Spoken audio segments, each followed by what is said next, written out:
सम्यक न्यूज।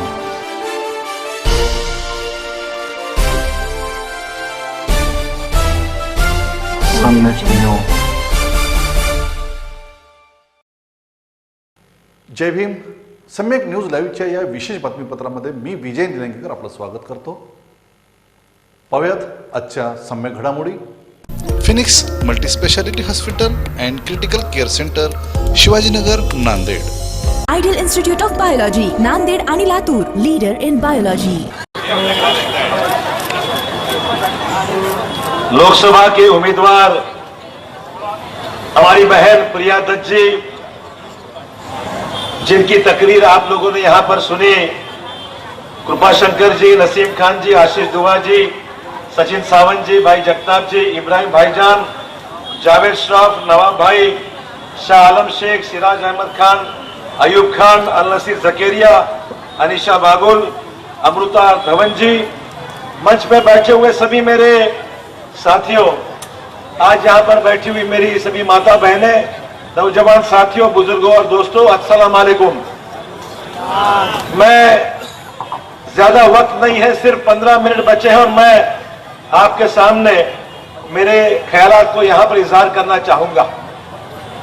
दोस्तों, देश का एक अहम चुनाव है और इस चुनाव के द्वारा देश की हुकूमत हमको किसके हाथ सौंपनी है, यह फैसला हमको आने वाले दिनों में करना है। रूपा भैया, आप आ गए, बाहर आ गई, अच्छा हो गया। रूपा भैया का भी मैं स्वागत करता हूं। दोस्तों, आज देश के मौजूदा हालात के बारे में यहां पर सबने जिक्र किया। भाजपा ने कहने की बात एक है और खाने के दांत और है, बताने के दांत और है। अगर मैं कहूंगा तो गलत नहीं होगा। नवाब भाई ने जिक्र किया, बात सच है।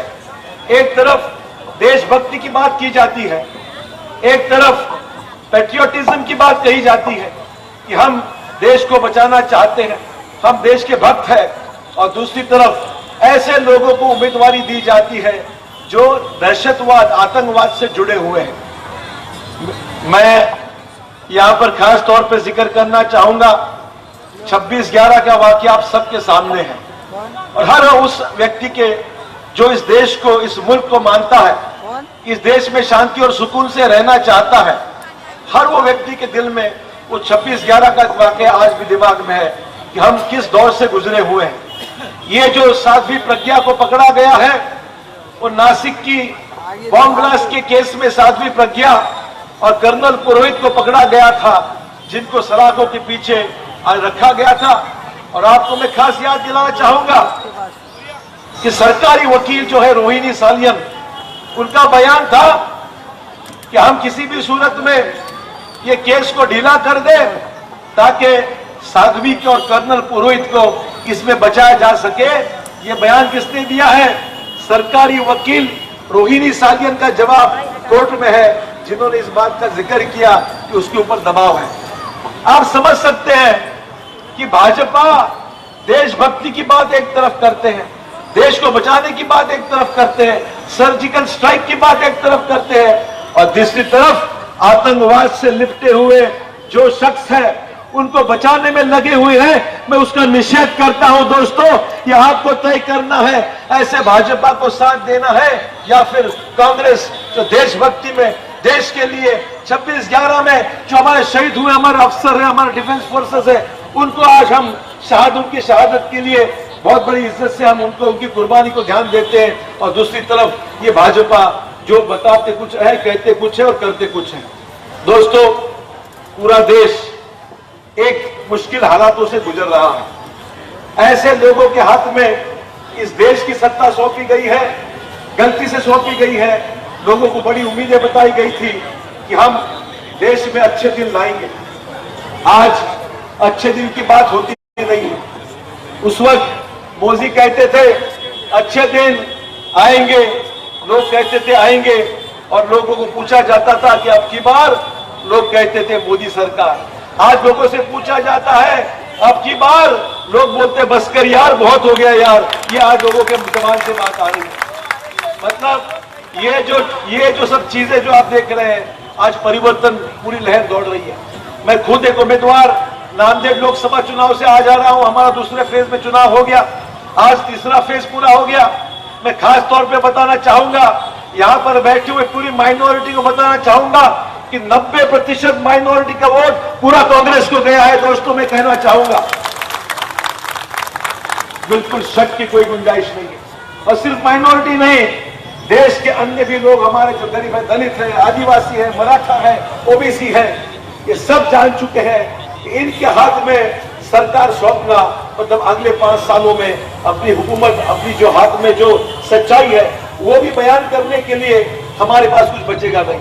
हमारे सभी लोगों पे पाबंदी है, बोलने से पाबंदी है, खाने पे पाबंदी है। मॉब लिंचिंग के कई किस्से आपने सुने। आज यूपी में, बिहार में, हर जगह आपने देखा कि मासूम लोगों को शक के बुनियाद पे पकड़ा जाता है, पीटा जाता है। और मॉब लिंचिंग में ऐसे कुछ नाम, हमारे जो लोगों का कोई संबंध नहीं किस चीज से, उनको शक के बुनियाद पे पीटा गया, मर गए बेचारे, तो उनका इलाज वक्त पे नहीं हो सका। जानबूझ के इलाज वक्त पे इसलिए नहीं किया गया कि ताकि वो शख्स मर जाए और मरने के बाद में कोई प्रूफ न रहे, उसके बारे में कहने के लिए कुछ जगह न बचे। इसलिए मॉब लिंचिंग में जो लोग फंसे हुए थे उनको बचाने का प्रयास नहीं हुआ। गोधरा कांड हमारे सामने है। देश में ऐसी कुछ चीजें, मोदी जब राज्य के मुख्यमंत्री थे उस वक्त के हालात, और आज देश के प्रधानमंत्री होने के बाद में दोस्तों आज जो हालात हमने देखे हैं, 5 साल में इतने वादे किए गए हैं, कोई भी वादा वो पूरा नहीं कर सके। हमारे नौजवान साथियों ने हमें रोजगार मिलेगा, नौकरी मिलेगी, इस भरोसे पे मोदी सरकार को 10 करोड़ लोगों को नौकरी देने का वादा किया गया था। दोस्तों, 10 करोड़ क्या, 10 लोगों को भी नौकरी कहीं भी हासिल नहीं हुई। ये हालात आज देश के हैं। क्या लोग, और कहा जाता है, मजाक किया जाता है, नौकरी नहीं तो क्या हुआ, जाके पकौड़े तलिए और उससे पैसा कमाइए। क्या इस दिन के लिए हमारी अवाम रुकी हुई है? क्या इस दिन के लिए हमारे नौजवान साथी रुके हुए हैं कि हम पढ़ लिख कर बड़े हो जाए और हम पकौड़े तलने के लिए स्टेशन पे बैठ जाए? दोस्तों, ये मजाक हमारे साथ में किया जाने, खिलवाड़ हमारे साथ हो रहा है, हमारे अवाम के साथ में लोगों को गुमराह करने का काम इस सरकार ने किया है। देहातों में देखिए हालात बहुत खराब है। मैं उस ग्रामीण क्षेत्र से आता हूं जहां किसान, हमारा लाखों का पोशिंदा जिसको हम कहते हैं, वो शहर में दूध बेचता है, शहर के लिए अनाज बेचता है, तरकारी बेचता है। उस किसान ने भी आत्महत्या, महाराष्ट्र में 15,000 से भी ज्यादा किसानों ने आत्महत्या की है। आज समझ सकते हैं हालात कितने गंभीर हो चुके हैं। उस गरीब आदमी को देखने के लिए कोई नहीं है, उनके साथ बड़ा बर्ताव बुरा किया जा रहा है और हर वो शख्स के साथ में झूठ बोला जाता है और झूठ के सहारे आज सरकार चल रही है। 5 साल से लगातार चल रहा है। किसी को आज मुझे पूछिए 5 साल पहले जो वादे किए थे उस पे क्या हुआ, मोदी साहब से पूछिए। 5 साल पहले जो वादे देवेंद्र फडणवीस जी ने किए उनसे पूछिए क्या है। दोस्तों, छाती तो 56 इंच की हुई नहीं, इनके पेट हो गए 56 इंच के पेट हो गए इनके। इतना खा खा के ये लोग आज बड़े मोटे हो गए। दोस्तों, कुछ नहीं किया, सत्ता से पैसा हासिल किया है और आज पैसे से फिर सत्ता हासिल करने के बाद इन लोगों के जरिए दोस्तों आज की जा रही है। तो इन हालातों में हमको ये फैसला करना है कि देश का चौकीदार कैसा होना चाहिए। एक चौकीदार जो खराब निकला उसके वजह से बेचारे देश के पूरे ईमानदार चौकीदार का नाम बदनाम हो गया। मैं तो कहूंगा देश का चौकीदार खराब है, और देश के चौकीदार जो बाकी के जो है वो बेचारा अवाम में गरीब आदमी जो है वो ईमानदारी से आज भी कुरला में काम करता है, रात भर मेहनत करता है कि ईमानदारी की कमाई खाता है। और ये जो बैठे हुए देश के चौकीदार जिन्होंने आपसे वादा किया था कि हम देश के चौकीदार हैं, आज जनता से पूछिए देश का चौकीदार, जनता कहती है ये हालात यही नहीं है, पूरे देश भर में ये हालात है। लोग कहते हैं जिसके हाथ में देश की चाबियां हमने सौंपी थी आज वही देश का गद्दार निकला। ये हालात आज आम आदमी के सामने आज मौजूद हो रहा है। दोस्तों, यहाँ पर मैं शुक्रिया अदा करना चाहूंगा, हमारे कई पार्टीज के हमारे साथियों ने यहाँ पर साथ दिया है। हमारी पार्टी आरपीआई, यूनाइटेड आरपीआई, उनके भी कार्यकर्ता यहाँ पर, मोरे साहब है, उनके कई कार्यकर्ता यहाँ पर है। हमने ये कोशिश जरूर की दोस्तों कि पिछली बार 70% लोगों ने भाजपा का विरोध किया और भाजपा को सिर्फ, शिवसेना भाजपा को सिर्फ 30% वोट मिले। आप सोचेंगे कि 70% लोगों ने वोट देने के बाद में तब भी हम अपोजिशन में क्यों बैठे? इसलिए हमको अपोजिशन में बैठना पड़ा क्योंकि हमारा वोट तकसीम हो गया, हमारा वोट बढ़ गया। कई पार्टियों में हमारा वोट बढ़ गया। कांग्रेस ने कुछ ले लिया, एनसीपी ने कुछ ले लिया, आरपीआई ने कुछ ले लिया, अंबेडकर साहब ने अलग अलग ले लिया। तो हमने इस बार फैसला किया कि 70% वोट के जरिए जो पार्टियां हैं जिनको लोग मानते सबको इकट्ठा किया जाए। हमने सबसे बात की, एनसीपी के लोगों ने साथ दिया, शेखा पक्ष ने साथ दिया, रिपब्लिकन कवाड़े गट है, आरपीआई यूनाइटेड है, सभी से बात की, बहुजन विकास आघाड़ी से बात की, सभी पार्टी को हमने बात की और मजबूत गठबंधन, आज देश में एक मजबूत गठबंधन महाआघाड़ी के नाम से आज महाराष्ट्र में चुनाव लड़ रहा है। दोस्तों, आज भाजपा और शिवसेना दोनों एक दूसरे को आलोचना करते रहे, दोनों एक दूसरे। आपने अमित शाह का स्टेटमेंट पढ़ा होगा, पिछले कुछ दिनों पहले स्टेटमेंट दिया। अमित शाह ने कहा शिवसेना को उखाड़ देंगे, फेंक देंगे, और भाजपा ने कहा, शिवसेना ने कहा ये जो हमें उखाड़ देंगे, फेंक देने की बात कह रहे, युति गेली चुलित, ये की बात कर रहे। दोस्तों, ये कह रहे चुलित और वो करते उखाड़ देंगे। दोस्तों, महाराष्ट्र को चुलित डालने का काम इन्होंने किया है, ये याद रखिए।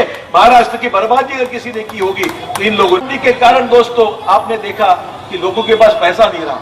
हमारी बहू बेटियों ने पैसा जो बचा के रखा था वो पैसा भी कागज का टुकड़ा बन के रह गया, और आपको लाइन में खड़ा करके 2-2, 2.5 महीने आपको लाइन में खड़ा रहना पड़ा। आपकी असली नोट, मेहनत की कमाई, क्या ये काला पैसा था?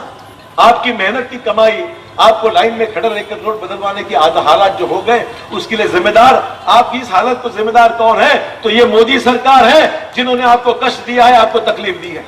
सिर्फ लाइन में ही नहीं खड़े रह गए, 100 से भी ज्यादा लोगों की मौत हुई है लाइन में खड़े रह के। पानी नहीं मिला, धूप में लोग खड़े हो गए और लोगों को नोट बदलवाने के लिए।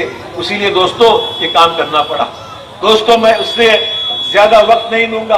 प्रिया दत्त अच्छी उम्मीदवार है, सुनील दत्त एक हमारे मजबूत नेता थे, देश की एकता और अखंडता के लिए पूरी पदयात्रा पूरे देश में उन्होंने की, और सुनील दत्त जी का नाम आज भी बड़े इज्जत से पूरे देश में लिया जाता है। दोस्तों, मैं कहूंगा तो गलत नहीं होगा।